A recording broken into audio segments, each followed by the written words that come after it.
Tehran says there will be no fundamental changes in Washington's anti-Iran policy under the new U.S. administration.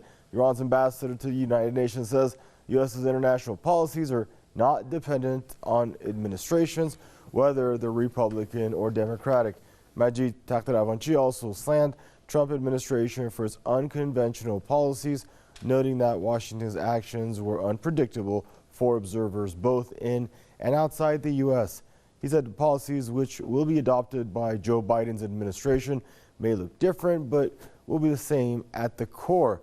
Following unilateral withdrawal from the Iran nuclear deal, Washington has imposed several rounds of sanctions against the Islamic Republic.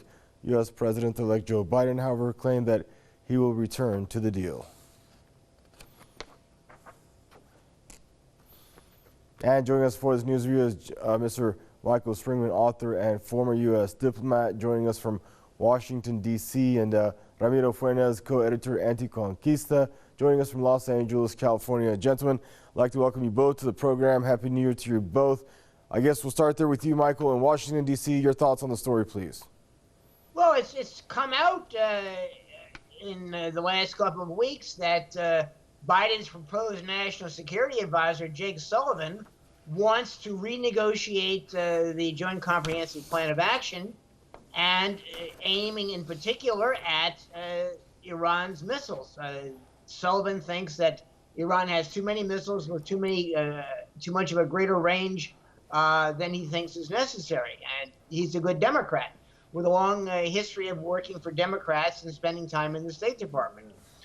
We can go back to Eisenhower, the Republican, in 1953, who overthrew the lawfully elected government of Iran. Jimmy Carter, the Democrat, slapped sanctions on Iran after the den of spies was seized by students because Carter refused to give up the repressive Shah who had gone there for medical treatment. And we, of course, have the Bush family, who are good Republicans, and they put sanctions on Iran. So it's if they're united in one thing, the Democrats and Republicans, essentially two halves of the same political party, believe in sanctions, and particularly in sanctions against Iran. Thank you, Michael. Ramiro, I'd like to welcome you to the program. Your thoughts and what we may expect with respect to Tehran-Washington policy over the next 4 years.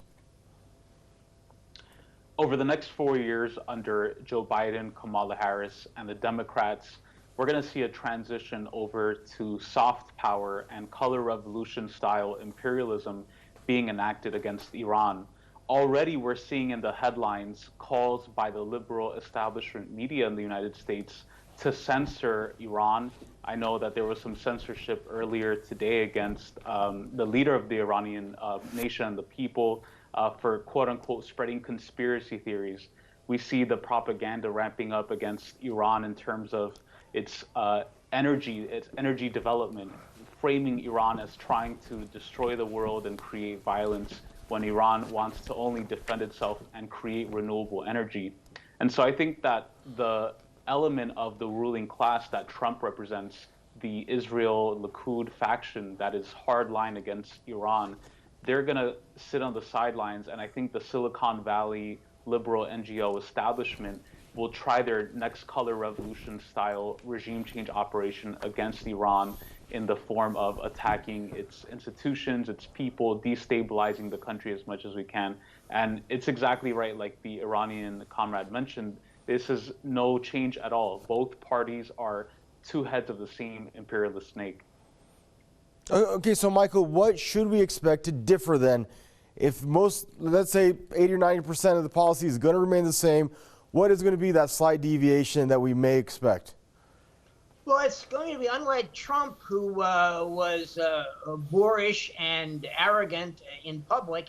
He said and did things that most people just thought about or did in secret. He was the man who moved the curtain aside to let people see what was really going on behind the scenes.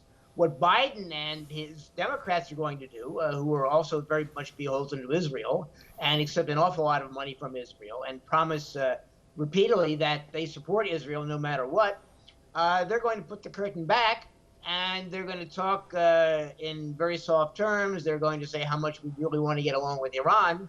But as you have heard me earlier say with Jake Sullivan, the National Security Advisor, oh, Iran has too many missiles. We have to do something about that. And nobody says a word about Israel's missiles, the Jericho, which is a true intercontinental missile. Says not a word about imposing a joint comprehensive plan of action on Israel with its nuclear weapons and its poison gas and its bacteria. So it's basically we're going to be slick and smooth and cool, and we're not going to say nasty things in public, but we're going to do them very much in private. So what happens to when slick and cool hits an impasse, Michael, when Iran says that our missiles are off the table when it comes to negotiations, and the U.S. says, well, without the missiles, there is going to be no new JCPOA or no going back to the old JCPOA. What happens at that point?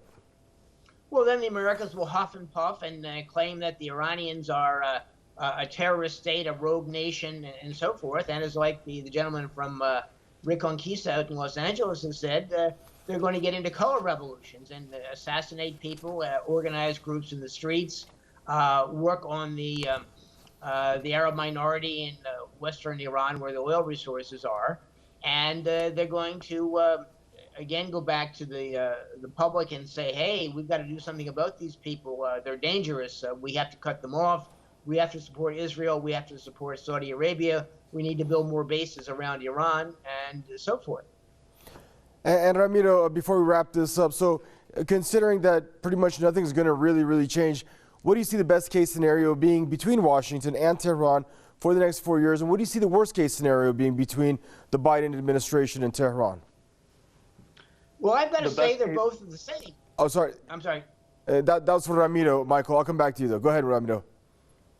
The best case situation for U.S.-Iran relations in the next 4 years is dialogue, cooperation. Right now, the United States has crumbling infrastructure. Jobs are being lost. Millions of people are becoming unemployed. Prisons and police work are becoming the only source of income for a lot of poor people in the United States. In other words, the U.S. empire is collapsing.